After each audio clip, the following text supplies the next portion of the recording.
Hello, my name is Lukas Wolf. Welcome to the final round here at Hockenheim at my home race from the FIA Formula 3 European Championship.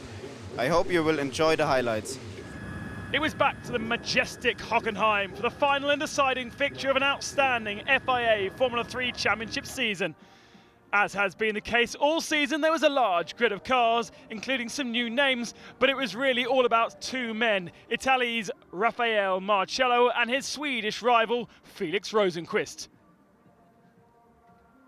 Rosenqvist, the man in orange, still had a mathematical chance of snatching the title, but he knew he'd be a long shot against Marcello, the Ferrari Academy driver, especially as he was on pole. A win for Rosenqvist on Saturday would keep the championship alive. It was Lukas Wolf, though, who stalled on the grid, and Rosenqvist led into the north turn with Marcello in his wake. Rosenqvist soon extended his early advantage, and the focus switched to the British drivers Harry Tincknell and Alex Lynn. Carlin's Tincknell ran third early on until this move from Lynn down the inside. The wheels colliding, and both fell back, allowing Sven Muller to move up onto the podium. So Rosenqvist took the flag to win his 9th race of the season, with Marcello second, thus reducing the deficit to 38.5 points, with 50 still remaining. Muller came home third. For the Saturday afternoon race, the Italian teenager Marcello knew what he had to do to clinch the title, and he could do it without even being on the podium. Again, it was a perfectly judged start from Rosenqvist, with Marcello pleased to get away cleanly after his race 2 dramas for the last 2 events. He slotted into third behind Lynn. Felix Saralis and Estonia's Kevin Korju, standing in for Alexander Sims, found themselves racing wheel to wheel, and on lap 15 the pair collided at the hairpin. The white car damaged, Saralis appeared to deliberately drive over the stranded machine as he regained the track. The stewards took a dim view. Rosenqvist continued to keep up the pace, unable now to have any influence on Marcello.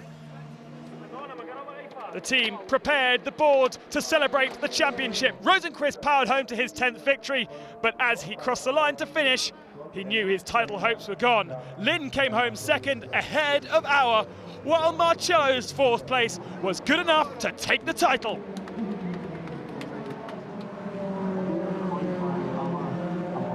The Italian was almost out of the car before he reached Parc Fermé. Such was his relief and delight. I never won a championship in cars. Of course, in karting I was every time fast, like second, third, but I never won a champion, and winning like a Formula 2 European Championship is fantastic. The celebrations had to be contained overnight as there was still the Sunday race to come, and with a major swing in the weather, the heavy downpour overnight had left the German circuit awash. With the burden of the title battle lifted, Marcello led away after the initial safety car period, and defeated rival Rosenqvist could only follow in his spray, poking out his nose every so often. Tom Blomqvist was making good progress up the field, passing fellow Red Bull driver Nick Cassidy, the Kiwi, in place of Danny Kvyat and Carlin. At the same point, Eddie Cheever was spun round by Pipo Derani, breaking the latter's suspension. While at the hairpin also caught out Tanya Calderon, who dive-bombed Spike Goddard. Tincknell had been running as high as third until he aquaplaned into the gravel, defending from Lucas Auer, dropping him out of the top 5. So Marcello finished the season convincingly with his 13th win, whilst Rosenqvist was again the bridesmaid just behind. Now the celebrations could really begin. The championship trophies were presented by Gerhard Berger, the man who came up with this single-seater commission idea. Marcello was joined on the podium by Prema's René Rossin, who took the team award. As the bubbly sprayed, the organisers announced that they expect even bigger grids next year, with 10 or even 11 event calendar.